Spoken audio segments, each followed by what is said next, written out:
camera up by 7. I'm on my way to work. And I got gas last night. I'm gonna drink this. My water bottle. Hold on. A few moments later. It has literally been one of the craziest weeks for me.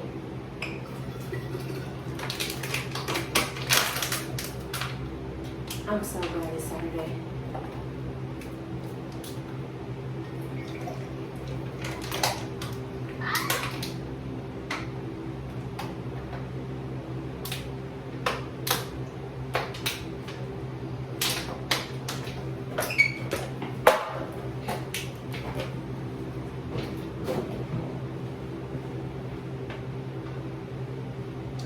I was gonna make breakfast,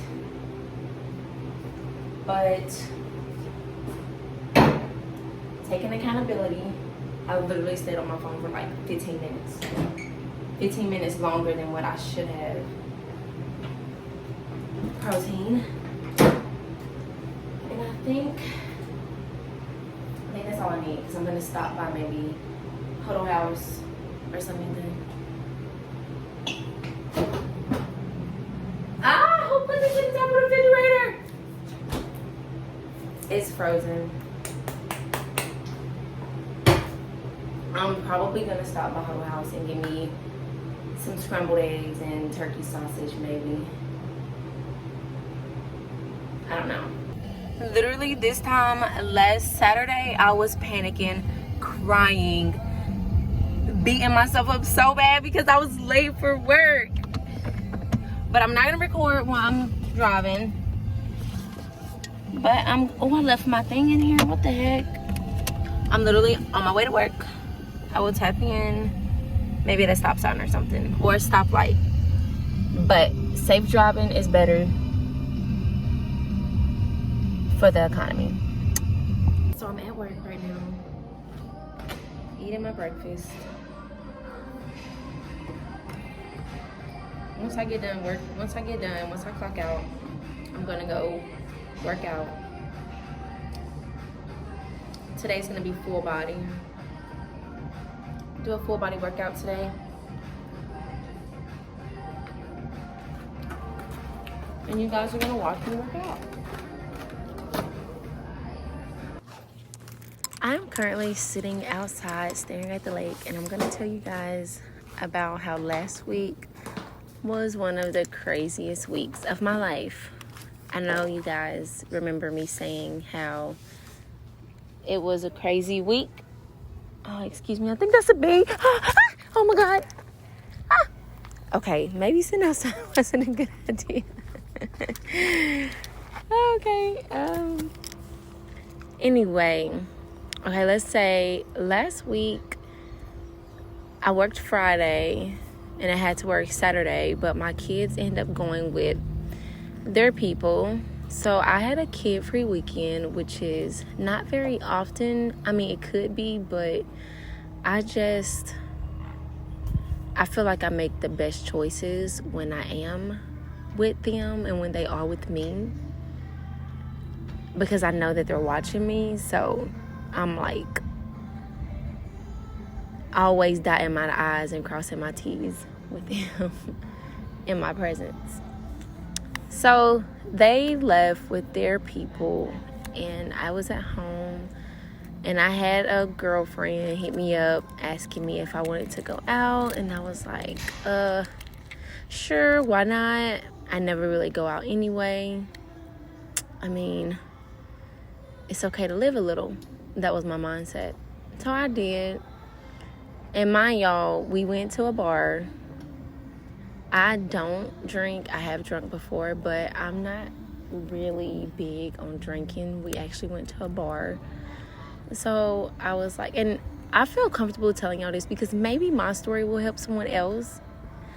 I don't know. I just want to add value to my content so it can reach people that needs to be touched. Anyway, we was at the bar, and I think I had 3 drinks. Those 3 drinks really did something to me because I haven't drunk in like forever. So it wasn't like a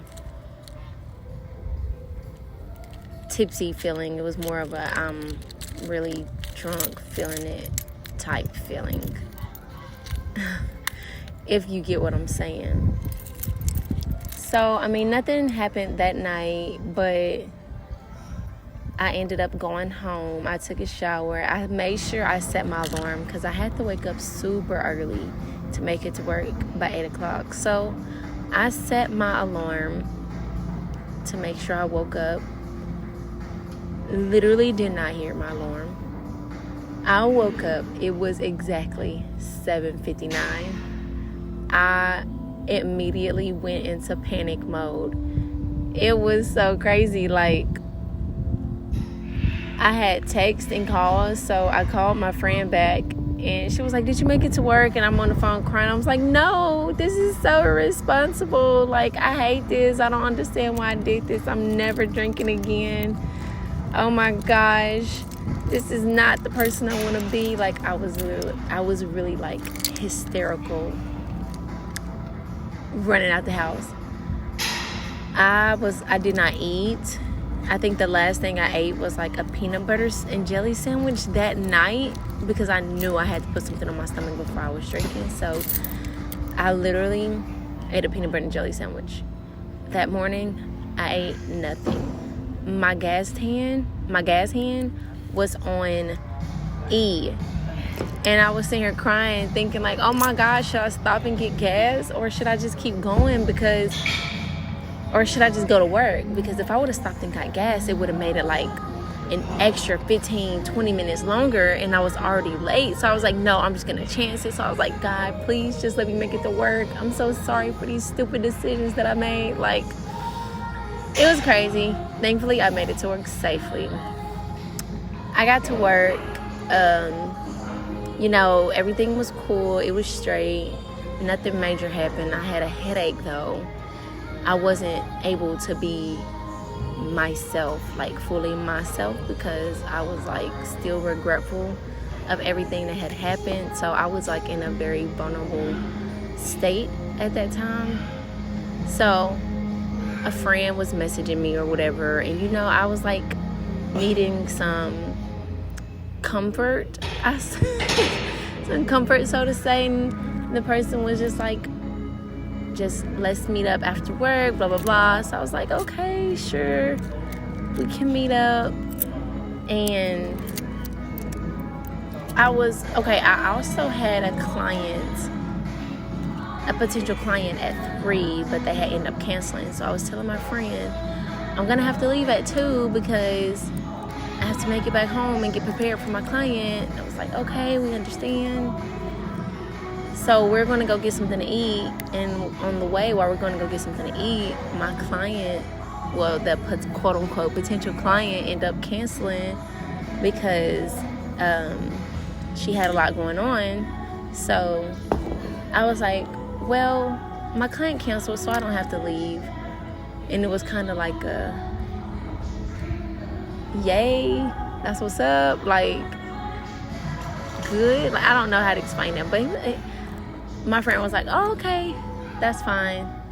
We can just kick it. We can just chill. And I was like, okay, bet. So, we're eating, watching TV, chilling.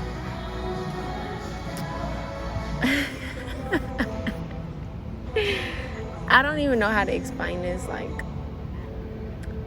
let's just say the unthinkable for me happened. It might not be for someone else, but the unthinkable happened. And it wasn't supposed to happen, but it happened. And it was like, okay, well, let's just fast forward from that. We're going to fast forward from that. And let's just say I'm at home now. So I'm at home.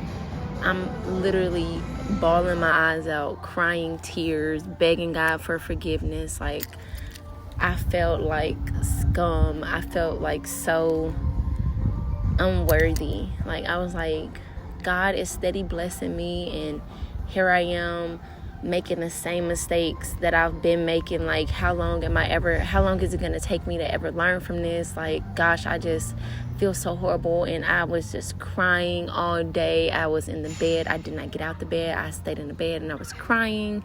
I did not eat. It was literally horrible. Like, I just was like at my lowest. And at that same time, no one was there. And thankfully, my kids weren't there either, because if they were, that would have just made it like so much, like much more intense. So I'm thankful that they weren't there. But on top of that unthinkable decision, last week was my ovulation week. So I was ovulating. My hormones was crazy. So I'm literally like overthinking, being over emotional, being super sensitive about everything. And I was just like, I cannot wait for this week to be over with. Like, now I'm in a better state, and I feel like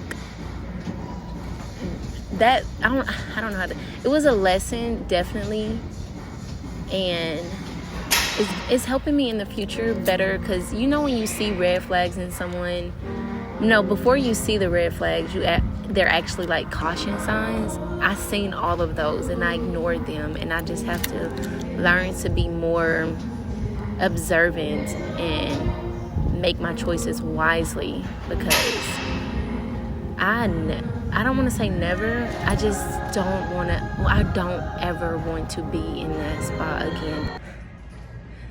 Finished with 15 minutes on the Stairmaster. Always end a great session with cardio. I need a high protein lunch now, because this was crazy. It's literally 2:06, so I spent 2 hours, which is what I normally spend in the gym. I feel so great. Like, I don't know what I need to eat now, but I know I need to eat, but I don't know what I want to eat. Y'all, not me trying to use the glasses to make my hair look better, but anyway, I decided I'm gonna get me some Subway. Got my food, guys. Chicken teriyaki sub, 6-inch, with some baked Lay's chips. I'm going to drive home and I'm going to relax, and I hope you guys enjoyed. I'll talk to you guys later. Baby girl, you are so pretty, pretty.